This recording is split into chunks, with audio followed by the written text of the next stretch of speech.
Hello guys, বর্তমানে আমরা social মিডিয়াতে দেখতে পাচ্ছি ভিডিওটি ভীষণভাবে ভাইরাল হয়েছে।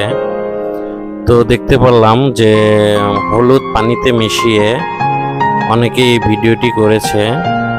ফেসবুকে অনেক দেখতে পাচ্ছি আমরা। তো তাই আমিও শেষ পর্যায়ে ভিডিওটি করে ফেললাম।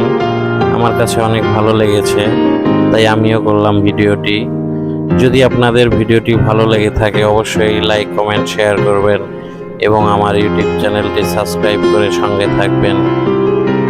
আর সবাই বেশি বেশি আমাদের ভিডিওগুলো শেয়ার দিবেন, আমার জন্য দোয়া করবেন যেন সুন্দর সুন্দর ভিডিও করে আপনাদের সামনে সুন্দরভাবে উপস্থাপনা করতে পারি। সবাই ভালো থাকবেন, ভালো রাখবেন, এটাই প্রত্যাশা করি। আল্লাহ হাফেজ। আসসালামু আলাইকুম।